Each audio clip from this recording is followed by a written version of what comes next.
yang ngirim ke Metro Resident Park. Makasih Pak. Ugal-ugalan. Artis kita datang.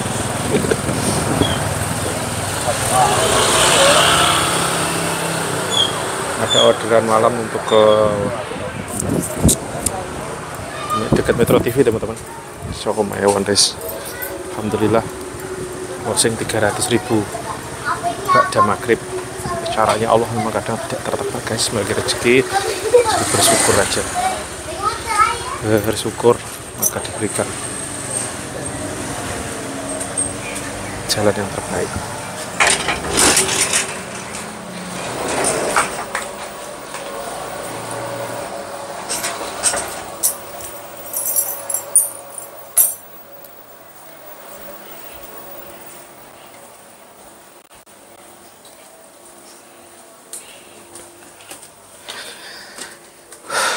Kembali lagi ke base camp. Mantau Mas Bumi lagi makan lele tadi guys. Tadi dia tak suruh makan sendiri, tak ajarin kayak ngambil nasi, nggak bisa, tak ajarin cara ngambil nasi. Bisa maamnya kan sendiri tuh, motek sendiri. Bisa lah. Lu nggak pakai sayuran sayang? Pesan lele di Mas Ndut kal. Tadi baksonya Bumi gak mau makan, kamu mau makan nggak? Terus ada juga, hah? Ini udah tak beli lele dia. Itu ada beli ayam juga. Oke, makan sebelum malam. Gak baik makan malam-malam. Wih, pisang guys. Nah ini sambil duduk dulu guys. Habis dari Wonders. Pokoknya intinya gitu guys. Rezeki itu bener-bener permainan pikiran guys, permainan di kepala kita, di otak kita. Jadi gerot kucing, bahaya. Jadi barusan ceritanya itu saya ketemu kucing, tak angkat, mau tak kasih makan. Dia udah nggak nongkrong di modus. Oh ya perihnya ada, kasih minyak serai dah.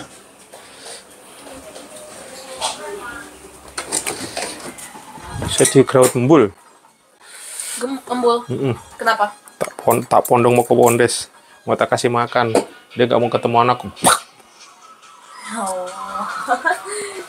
Bahaya sih Bul bahaya.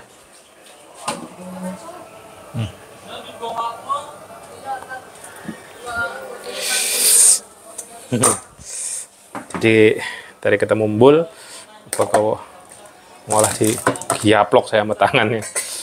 Sedikit perih, muka aman ya, tak kasih minyak serai ini guys, pengaman. Jadi gitu teman-teman, kadang apalagi namanya jualan teman-teman, sepi gitu ya, terus kok kalau ditunggu-tunggu nggak ada pembeli gitu. Nah kalau permainan pola pikirnya, permainan pikirannya itu merasa ya Allah kok sedih, kok sepi, yang ada di kepala itu terus, itu budrek. Tahu budrek nggak teman? Budrek tuh pusing loh. Udah azan ya? Perasaan baru pulang maghrib saya. Udah azan mah bisa. Berarti udah siap-siap lagi guys untuk sholat. Saya karena baru kembali ke rumah tadi ya, keluar maghrib gitu ya. Sekarang udah azan isya. Karena tadi muter nyari sabun, gas tomat gak ada. Terus kalian nyari ayam buat Bumi Kalista. Terus baru pulang, alhamdulillah tadi rezeki datang ya. Ada orderan ke Metro TV tadi jam berapa? Dari jam 4 itu. Cuma tadi saya nemenin Bumi ketiduran. Bumi suruh tidur marah-marah. Akhirnya minta dilus-lus ya kan. Ketiduran doingin banget guys. Saya mau bangun tapi kok berat ya ketiduran ya. Kok doingin banget. Pas akhirnya jam 5an saya paksa bangun karena saya belum sholat asar tadi. Gara-gara nemenin dia. Terus tak cek AC-nya di setting 18 derajat. Pantes. Halah, kedengkelan. Mungkin teman-teman pernah ngerasain kedengkelan nggak? kalau aku dulu di kampung, pas nyari rumput, kehujanan terus-terusan gitu, itu kadang-kadang bisa sampai kedengkelan, kalau nggak main arir. Jadi kalau kedengkelan sampai pucet semua, sampai gemeretak, sampai tapi saya nggak level itu, cuman udah dingin menusuk di badan aja itu guys. Itu yang tak rasain. Jadi kembali lagi cerita, bener-bener yang saya alami teman-teman. Pada saat jualan sepi, sunyi, itu bagi pedagang atau penjual seperti saya ini, aduh rasanya ngarworo. Sedih, was-was, kayak piye nanti. Nah itu yang terjadi everyday. Kalau dulu saya benar-benar mumet guys.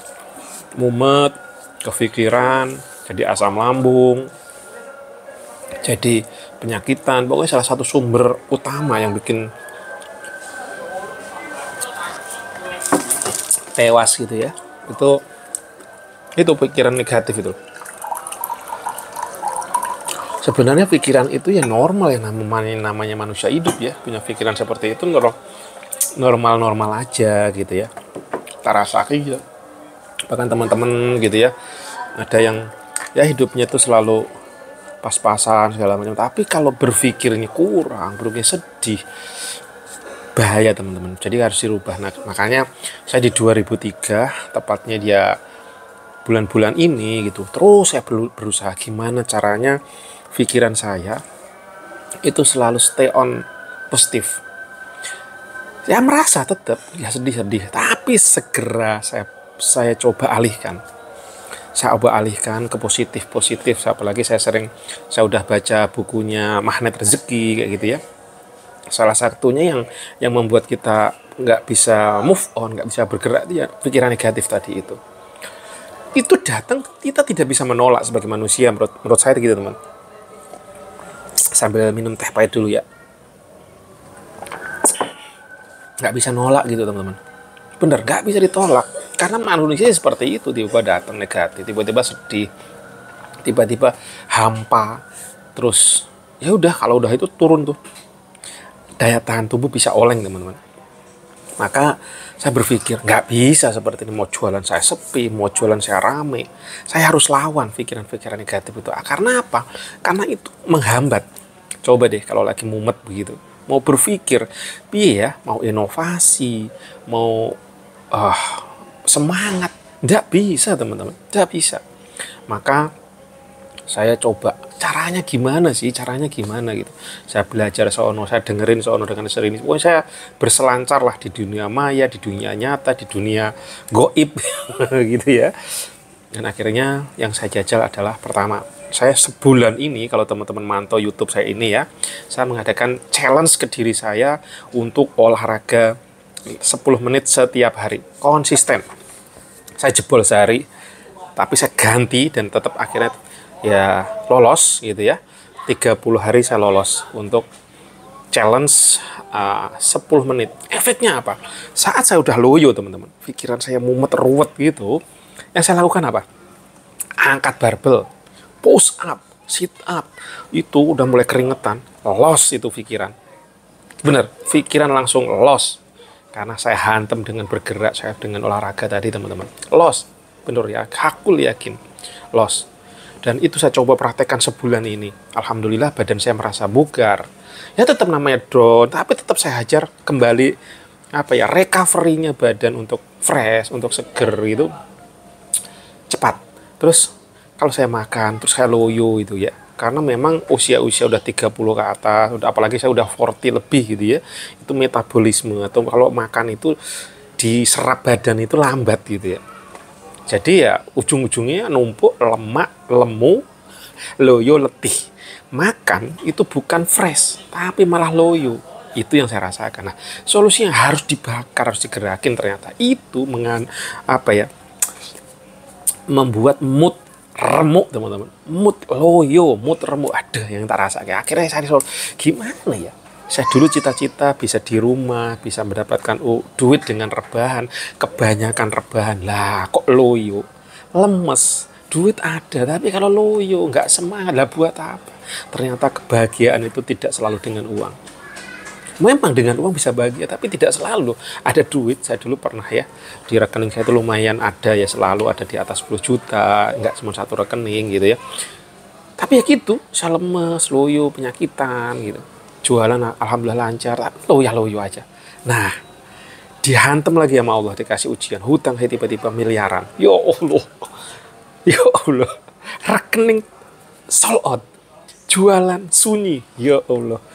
Saya berpikir, kok bisa ya? Tapi bisa jadi hikmahnya adalah saya suruh bergerak. Kalau saya digelontorkan dengan mudah semua, saya makin terlena. Saya santuy, saya rebahan aja, malas bergerak, mau makan apa aja, duit ada, belanja apa aja. Ujung-ujungnya penyakitan, tumbang. Tapi caranya Allah berbeda. Saya tiba-tiba dikasih hutang. Ya hutang ini bukan hutang, bersyukur saya masih bukan riba loh ini. Kalau riba mati saya. Tumbang, tewas gitu. Bersyukurnya itu, dan saya sekarang berpikir lagi bagaimana. Dan hari-hari sekarang ini saya terus termotivasi untuk gimana melunaskan hutang. Yang tadinya udah zero kok tiba-tiba ada lagi gitu. Ya hutang usaha, hutang bla bla bla gitu ya. Bukan untuk konsumtif yang pasti ya hutang ini, tapi untuk bisnis, untuk usaha kayak gitu. Dan untuk keperluan memang untuk kehidupan yang tapi bukan konsumtif, insya Allah. Nah, dan ternyata saya semangat lagi, akhirnya saya loyo, saya bergerak lagi, dan saya renungkan, oh iya, selalu ada hikmah dalam setiap kejadian kawan-kawanku. Pokoknya keep positif, keep semangat. Salah satunya kalau memang udah mulai loyo, mulai ini, hajar, alihkan pikiran itu, yakin aja kalau bahasa saya lillah. Karena kita ada Allah di atas, ada Allah yang menolong kita. Dan Allah membuat kita seperti itu supaya kita bergerak, supaya kita semangat. Selalu ada hikmah. Pokoknya pegang. Yang kita bisa lakukan selalu arahkan positif. Nggak punya duit, banyakin sedekah. Oke, ini ilmu yang aneh menurut saya praktekkan sendiri. Saya kekurangan, saya dulu cita-cita. Kalau teman-teman lihat, di mana ya? Kok nggak ada, ini ada nih. Cita-cita saya tuh. Tapi mewujudkan cita-cita tidak mudah.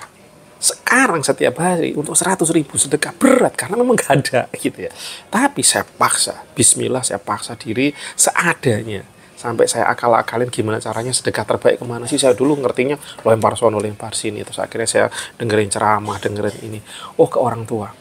Terus ini saya pegangan. Jualan saya sulit, hantam bisa tidak bisa. Saya harus paksa dengan pancing dengan sedekah. Saya niatkan lillahi ta'ala, walau masalah ini niat ini benar salah, saya kembalikan ke Allah. Tapi saya yakin dengan caranya untuk membongkar kesulitan, untuk mendobrak, ini harus didobrak dengan jalur berbeda. Tidak cuma, karena gaya marketing, gaya iklan sudah saya coba, lah kok buntu, boncos. Wah, ini harus dengan marketing langit menurut saya gitu. Saya punya keyakinan, aku yakin, saya coba pelajari, saya gedor juga dengan marketing langit. Nah, mau marketing langit gimana? Sedekah nggak bisa. Udah yakin aja. Seadanya di rekening gas. 10.000, 2.000, 10.000. Istiqomahin. Itu yang saya lakukan. Saya paksa diri saya. Bukan saya ini pamer, tidak. Tetapi memang saya cerita teman-teman. Akhirnya ada keajaiban-keajaiban kayak gini nih. Sore-sore bisa closing, tiba-tiba datang 300.000. Saya paksa. Rekening saya kosongin untuk cicil hutang. Saya list hutang saya saya sekitar tadi ada berapa ya, 1,8 juta gitu di rekening saya satu berapa ya, ada 1,4 ya, saya 1,8 atau berapa lah kurang lebih. Saya hajar, saya paksa. Besok nggak tahu gimana,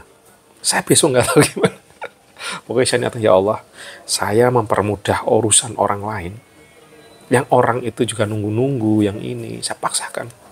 Insya Allah jalan diberikan nama Allah. Tiba-tiba saya jebretin yang ada rekening saya tadi, ya nggak sampai kosongin banget, sisa 40.000-an gitu ya. Besok nggak tahu gimana gitu. Tapi aku yakin aja, tiba-tiba itu orderan masuk 300.000 sore-sore teman-teman. Nah, kejadian-kejadian ini ternyata kalau menurut siapa ya, yang magnet rezeki itu ada polanya teman-teman. Ada pola yang bisa kalau kita melakukan ini. Tapi kadang-kadang gini, saya sedekah seperti itu, datangnya kapan, balik nggak tahu. Saya tunggu-tunggu juga. Manusiawi, saya tunggu-tunggu. Ya Allah, biar dapat lah gitu ya. saya sedekah, dapat nggak ya?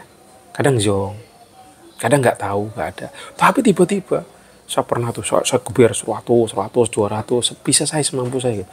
Kok nggak sepi-sepi aja jualan saya? Sepi ini. Tapi kadang-kadang kayak kemarin tuh, dapat keajaiban, tiba-tiba ada ibu-ibu PKK, ibu-ibu wakil bupati dari Tanah Laut datang ke Wondes, bawa timnya sampai 30 orangan lebih, nongol, belanja, dapat kenalan, dapat pertemanan. Saya nggak kenal sama sekali, beliau datang bawa timnya 30 orang, sekali belanja jebret 6 juta lebih, DLL-nya ada, luar biasa. Jadi pokoknya gaspol. Nah, si bunda pulang nih, sayang. Bundaku pulang, istriku pulang.